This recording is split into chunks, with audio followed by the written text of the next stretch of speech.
ହେଇଚିରେ ପୁଅ ସର୍ବପ୍ରଥମେ ଷ୍ଟାଇଲ ମାରିକି ଭେସୁଙ୍ଗା ପତ୍ର ମାରାଣ ଭେସୁଙ୍ଗା ପତ୍ର କିଛି କାମ ନାହିଁ ଷ୍ଟାଇଲ ମାରିକି ନେଇଯିବା। ଆଜି ଭାଉଜ ନୁହେଁ କି ଭାଇ ନୁହେଁ ଆଜି ଜଣେ ଭଉଣୀ କମେଣ୍ଟ କରିକି କହିଲେ ଭାଇ ସେଇ ଆଇଁଷ ଗୁଡା କାହିଁ ଏତେ ଖାଉଛ ସାଧା ପତ୍ର କଣ କିଛି ଜଣା ନାହିଁ ଶାଗ ଫାଗ ଟିକେ କରୁନ।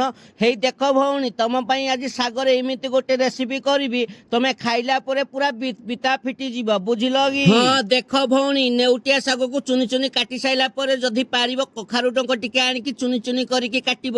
ଚୁନି ଚୁନି କାଟିବା ନିହାତି ଜରୁରୀ ଲମ୍ବା ଲମ୍ବା ରଖିଲେ ତଣ୍ଟିରେ ଠାକିଯିବ ଭଉଣୀ ତାପରେ ମରିଯିବ ଭଉଣୀ ବୁଝିଲ କି। ଏକଥା ଯେମିତି ଭୁଲି ନ ଯାଅ ଭଉଣୀ। ହେଇ ଆସିଲା ପାତ୍ରରେ କିଛି ପନିପରିବା ପକେଇ ଦିଅ ଯେମିତି କି ବାଇଗଣ ଜହ୍ନି କଖାରୁ ଇତ୍ୟାଦି ଇତ୍ୟାଦି ଆଉ ଟିକେ ଅଧିକା ପରିମାଣରେ କଖାରୁ। ଭଉଣୀ ହେଇ ଆସିଲା କଡେଇରେ ପଡିଲା ପାଣିରେ ପଡିଲା ପରିବା ଟିକେ କଟର କରିବା ତ କରିବା ସିଝିଗଲେ ପରିବା ବର୍ତ୍ତମାନ କଖାରୁ ଡୁଙ୍କ ପକେଇବା ବୁଝିଲ କି ଭଉଣୀ। ପୁଣି କଟର ତାକୁ ଟିକେ କରିବା ସିଝିବା ପାଇଁ ଘୁଡୁଣି ଟିକେ ଦେଇକିନି ଚୁପଚାପ ବସିବା। ହେ ଭଉଣୀ କଖାରୁ ଡୁଙ୍କ ସିଝିଲା ନେଉଟିଆ ଶାଗ ପଡିଲା କଟର ଚଲାଗଲା। ଏବେ ତମେ ପଚାରିବ ଭାଇ ଏ ରେସିପିଟା ତମେ କୋଉଠୁ ଶିଖିଲ।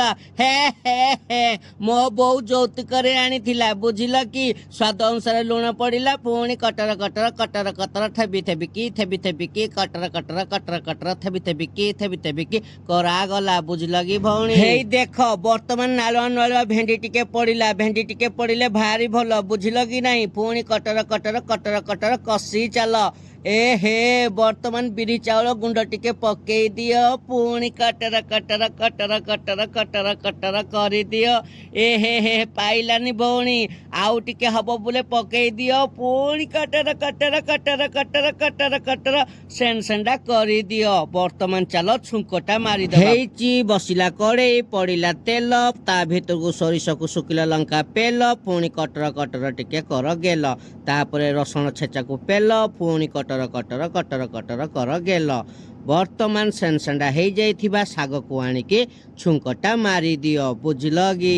ଏ ଭଉଣୀ ବର୍ତ୍ତମାନ ଆମର ରେଡି ହେଇଗଲା ବିରି ଚାଉଳ ଗୁଣ୍ଡ ପକା ଶାଗ ଖରଟା। ଚାଲ ଷ୍ଟାଇଲ ମାରିକି ଦେଖେଇଦବା। ହେଇଚିରେ ଭଉଣୀ ତମେ ଖାଅ ଏମିତି ବନେଇକିନି ଖାଅ ଆଉ କିଛି କହିହବନି ଭଉଣୀ। ଓକେ ରହିଲି ଜୟ ଜଗନ୍ନାଥ କରିକିନି ଖାଅ କମେଣ୍ଟ ଦେଇକିନି ଯାଅ।